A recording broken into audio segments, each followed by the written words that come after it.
In the previous variation, or the previous study, doesn't matter how we call it,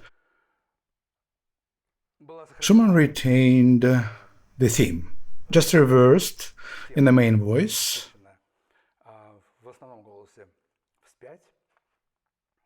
and the dramaturgy is remaining. Death, life, epitaph. It remains through the whole piece. However, in the next variation, Schumann practically disappears in his dreams. He moves away from the theme, moves away from this reality, and he becomes abstract. There is, in the previous variation, we met spirit of Beethoven. It was all filled with Beethovenian feelings. It's absolutely obvious. In the next variation, we meet the spirit of Paganini. Again, the action takes place on three levels. It presents extreme physiological challenges to the human body and brain to control life in three registers, three different floors, levels. And an extraordinary dramatic effect is achieved. Why I'm so confident about Paganini? In this regard, I'll now say what that interpretation or subsequently study lacks. At the top we have violin exercise, which is quite obvious.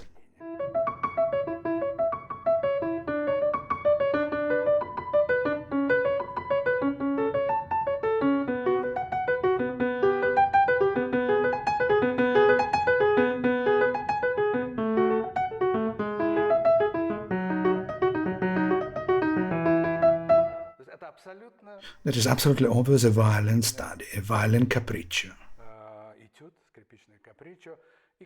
And of course we have only one violinist who settled in the souls and minds,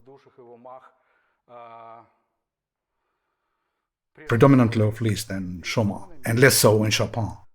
Liszt and Schumann are so affected and sweetly wounded by the abilities of the demonism of Paganini that he remains in their works with them until the end of their lives. Paganini is constantly present and forces them to review all the piano technique. But in the middle voices, we see quite clearly the self-portrait of Schumann.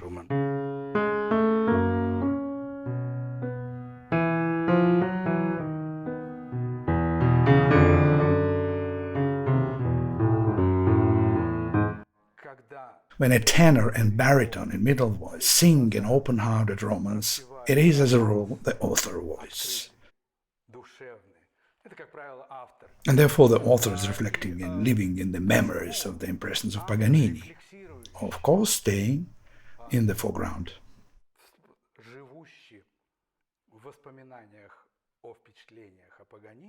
That's the author, and Paganini is far away in his dreams. Most of the time, all the performers are so busy with all this violin exercise. That is, all the performance we see only this violin exercise, dry, evil, and always senseless and stupid. Only with one desire, to not even show Paganini performing. I doubt that the musicians still understand that this is the image of Paganini. I have never heard about it in any rate, either in musicology or from performance. In addition to that, it is neither a fantastic image of Paganini performing with his brilliant studies, caprices, but just doing with some Paganini. There we have in many hundreds of performances, like it's a poor exercise of Mr. Paganini in his studio, but not the real Paganini. And incredibly evil they always are. I do not understand what the interpreter's idea is guided by, when it is so obvious here that we have in the smoke about the spirit of Paganini is a memory only, whereas in the foreground we have a reflecting poet, the author himself.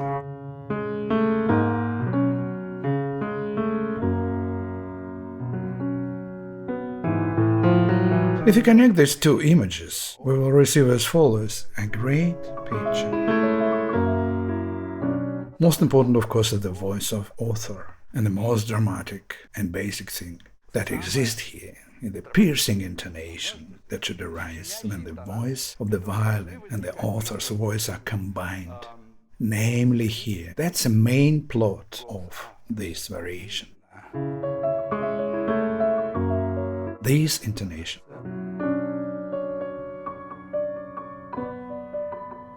The entire romanticism of the human soul, from the most ancient times to the present day, is revealed in this intonation, in several notes. The entire romanticism. This intonation, these delays, they are haunting us everywhere, in popular music, in restaurant music, in film music, in our feelings, even if it's not articulated as a music. This is a favorite natural response of nostalgic person, young and elderly and alike. How was it possible to disregard and look over this for 2 centuries without concentrating our attention on this nostalgic voice, on this stunning free picture of a nostalgic poet? I cannot comprehend it, really.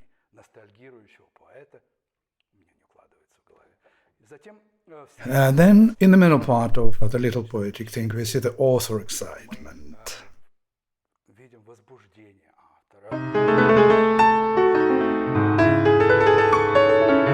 Again, the development is going on 3 levels.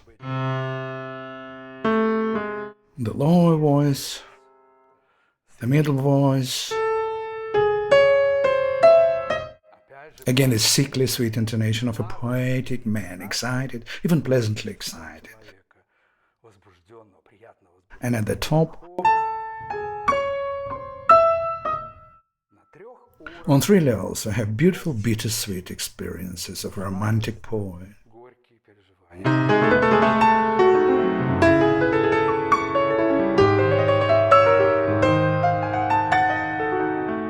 Here, Schumann reaches the height of his emotional excitement, like screaming. This, of course, is him and cannot be anyone else. And then he wakes up from his dreams and then plunges into them again. This is so romantic.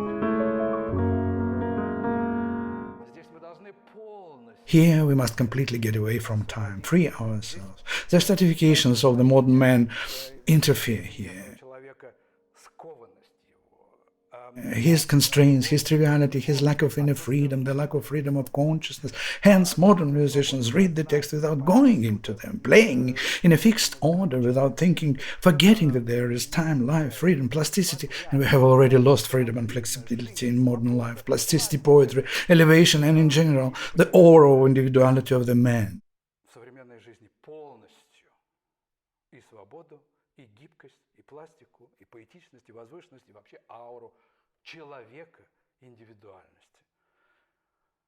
And I hope that this loss of humanity by humanity is only temporary. Let's return here to the final part of the image of Schumann, dreaming and thinking about his great colleague. В полной свободе и сладостной щемящей грусти. I think that you will all hear author voice, for he is perfectly alive here, both in timbre and in musical expression.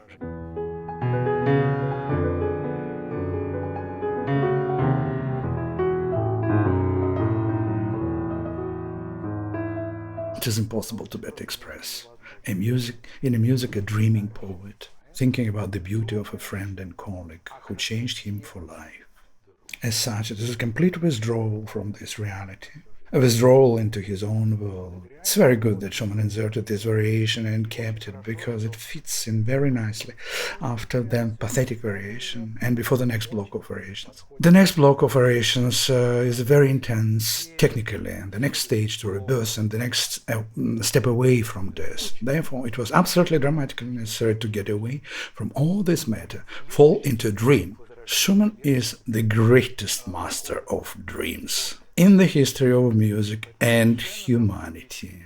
Nobody gave us such a wonderful, dreamy world which affected the entire civilization. So let's listen to Master of Dreams of the 19th century.